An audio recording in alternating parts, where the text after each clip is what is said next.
Inside the Fortress of Solitude, Batgirl asks, Plas, can you hear us? Luke leans toward the shimmering gateway. Can you hear us? Inside the Phantom Zone, Plastic Man's voice comes through, distorted, distant. Your voice sounds like it's underwater, maybe translated by a fish, but yeah, I can hear you. As he walks through the eerie terrain of the Phantom Zone, he glances around. This place is weird, guys. And I say this as someone who once spent 2 days pretending to be half a caterpillar. Back in the fortress, Batman asks, has he found Superboy? Any sign of the Titans? Phantom Girl replies with concern, not yet. Really, there's only swirling nothingness. But I swear. Meanwhile, Plastic Man pauses uneasy. It feels like something's following me. Then, after a tense beat, he mutters to himself, oh, okay. As the swirling mists of the Phantom Zone begin to settle, the landscape shifts into something more tangible, jagged, barren chunks of rock suspended in the void. All the swirly is changing to barren hovering hunks of rock, Plas says, stretching across the shifting terrain, which really is an improvement. From his elevated vantage point, he sees them, clusters of figures scattered across the floating boulders, prisoners of the Phantom Zone, huddled and defeated, clinging to whatever solid ground they can find in this endless nothing. Plas narrows his vision. There's an ominous-looking, big, armored guy all by himself, he says, squinting at one solitary figure in particular. His tone shifts, lighthearted despite the eerie sight. Maybe I should stop and ask for directions? That idea is quickly shot down from the other side of the communicator. That doesn't sound like such a great idea, Dad. His son warns through the connection from the Fortress of Solitude. But Plas leans in with a sudden spark of recognition. Oh wait, I know this guy. His eyes widen behind mirror goggles as realization crashes in. He approaches the figure with his signature humor. Hey, I remember you. Imperius? The massive figure corrects him in a thunderous tone. Imperiex. Plastic Man nods enthusiastically. That's right. You try to destroy the universe and remake it in your own image. Yeah? Guess that didn't work out so well. Still, nice rock. Without skipping a beat, he continues. Right, so, I'm looking for a group of kids. Between 5'9" and, wait, I'm a shapeshifter. Imperiex remains silent as Plastic Man morphs into a young boy. Have you seen this guy? He asks, now in a new form. Imperiex grunts, pointing. 7 floating wastelands down, then 5 over. If you hit the void that feels like it reflects the darkest parts of your essence, you've gone too far. Plastic Man, already stretching toward his destination, grins wide. Thank you, Plastic Man shouts with excitement. Guys, I found them. His stretchy silhouette towers over the rocky Phantom Zone terrain as Tim Drake, Superboy, Starfire, and Wonder Girl turn around in disbelief. Tim stares, confused. Plastic Man, with a wide grin stretching across his exaggerated face, Plastic Man says, hello, Titans.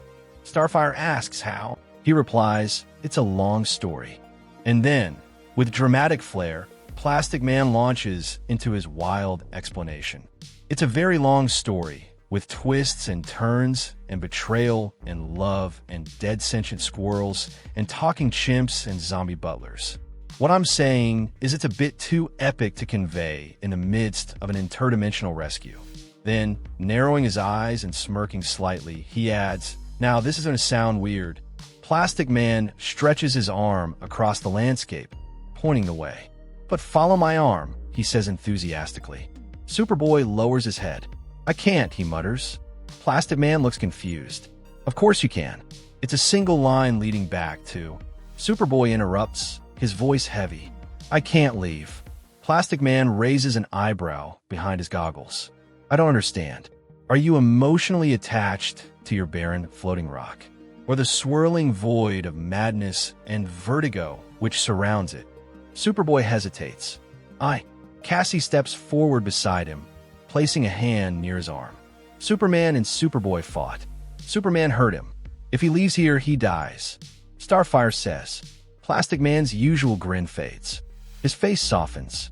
Oh man, I'm sorry. From above, we see the Titans standing together on a rocky plain within the Phantom Zone. The tension in the air is thick. Tim stretches out his hand and says, "Connor, we'll find a way. We'll come back for you." But Connor's response is immediate and firm. "Don't, Tim. Don't come back here. Don't risk being stuck in here for eternity." Cassie looks at him with disbelief, her voice trembling. "Don't be ridiculous. Once we get out, we're doing everything we can to save you."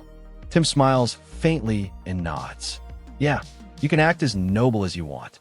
He looks at Connor and adds, "But I'm sorry to say there's absolutely no way we're respecting your wishes here."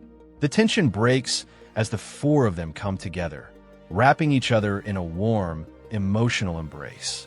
"Titans," Tim says. Together, Connor finishes, his voice quiet but resolute. Cassie stares at Connor. "I could stay," she says softly, but Connor shakes his head, holding her hand. "I would never ask that of you." They share a moment, quiet, tender, before Plastic Man interrupts. "Look, I don't understand the physics of this place, but I'm only connected to the outside world by my arm, and I'm guessing we should hurry." Still, neither Connor nor Cassie moves. Plastic Man sighs. "Would you mind looking longingly into each other's eyes while moving?" But the goodbye was already happening.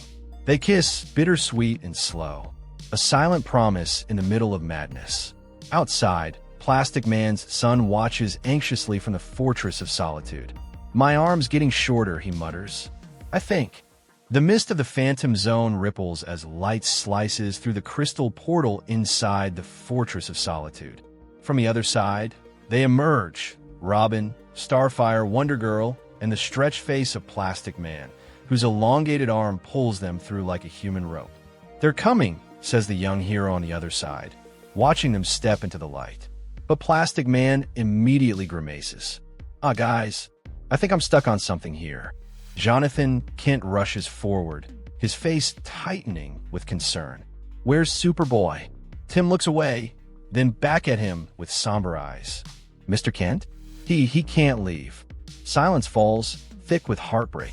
Martha Kent closes her eyes, already fearing the worst. Wonder Girl explains softly, "Superman punctured his heart."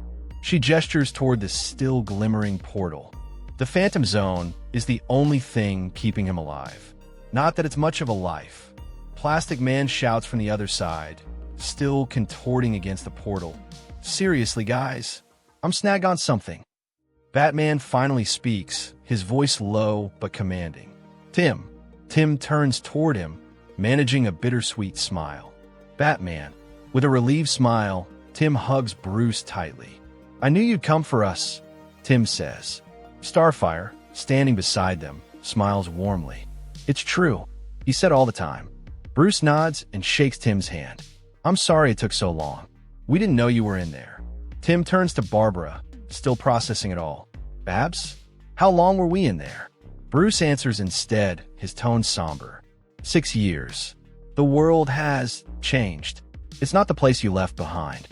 Tim, still smiling despite the weight of the news, asks, "Can the world still use a Batman and Robin?" Batman meets his gaze, firm and unwavering. "I think that could be exactly what's needed." Their hands clasp in a firm shake, not just as partners, but as the Batman and Robin the world needs once more. And that's the story, folks. Please leave your thoughts below and don't forget to like and subscribe for more videos like this one. See you next time.